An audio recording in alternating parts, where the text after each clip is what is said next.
What's up guys, it's Malik back here. So the other day I was going through the LEGO Star Wars subreddit and I came across this really cool post by Ethan MK Lewis that had Jango and some custom clones recolored to better resemble them in universe. And honestly, these look a lot better than the regular angry clones that LEGO gives us. The change in their skin tone isn't a dramatic one, but it still makes enough of a difference. But this got me thinking, why are LEGO clone troopers white? Or light flesh tones to be more precise. Now in universe, Jango Fett is played by Temuera Morrison, who is from New Zealand and of Maori, Scottish, and Irish descent, and is noticeably a darker skin tone than what LEGO has been using to portray him. Since the clone troopers are cloned off of Jango, all the clone troopers in universe share his face, although they do look a little different in the Clone Wars due to it being animated. But even in the animated shows, they do try to represent them with a bit of a darker skin tone too. Before we go into LEGO's take on the clone troopers, I think it'd be best to understand LEGO's color palette when it comes to skin. So there are generally 5 colors LEGO uses or has used for human skin in LEGO form.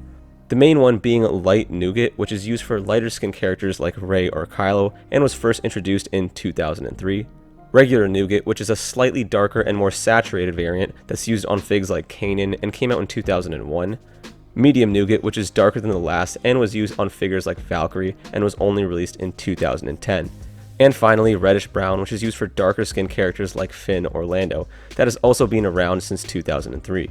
Then there is also the regular brown that was only ever used on the first Lando figure and the NBA figures that were released in 2003, but the color hasn't been used on minifigures since and was discontinued. Now that we have a brief understanding of LEGO's different colors, let's take a look at LEGO's clone troopers. They have been making clone troopers ever since they were first introduced, but they first introduced the skin-toned heads under the helmets in 2008 with the weird animated eyes that were used on all Clone Wars characters.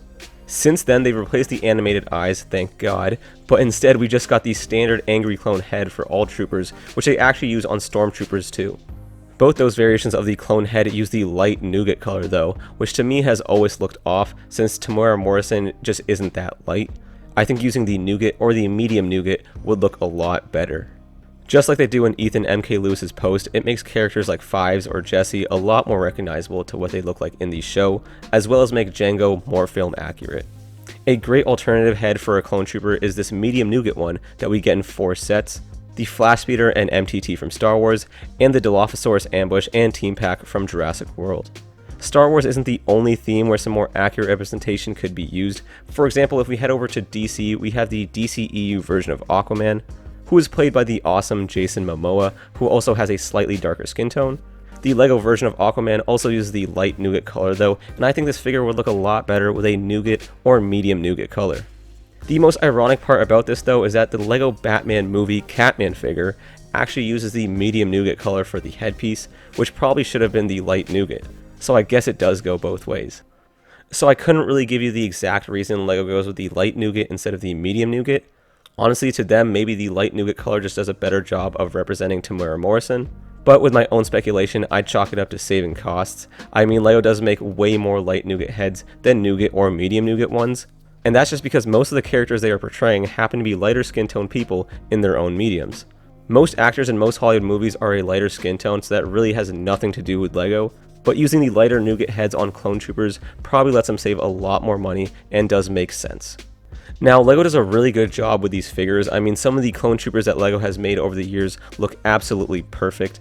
And to be honest, the skin tones of the troopers don't matter all that much, since most of the time they do have a helmet on. So honestly, all of this is very nitpicky and not that big of a deal. But I'm a LEGO Star Wars nerd, and nitpicking is what I do. I don't want to seem like I'm pushing a narrative that LEGO is doing this with racist intentions or anything, because that's the exact opposite of what I think. I do think LEGO does a great job of representing minorities and all races in LEGO form, and is a very progressive company. But as someone who's not white or black, but somewhere in between, kinda like Temuera Morrison or Jason Momoa, I think it'd be cool to see some more accurate LEGO clones, considering it is very possible for them to do. So who knows, maybe if enough fans ask for this change, LEGO will actually give it a shot. I especially want to see this change since Temuera Morrison will be returning in The Mandalorian Season 2, and I'd love to get a more accurate looking version of his character. But those are just my thoughts on the matter. Make sure to let me know what you guys think, whether you agree that LEGO should use a darker color for clone troopers or disagree. Whatever you guys think about this, let me know down in the comments below. Also, if you guys enjoyed watching this video and want to see more LEGO videos, make sure to subscribe to my channel. But that's pretty much going to do it for me, guys, and I'll catch you all in the next one. Peace.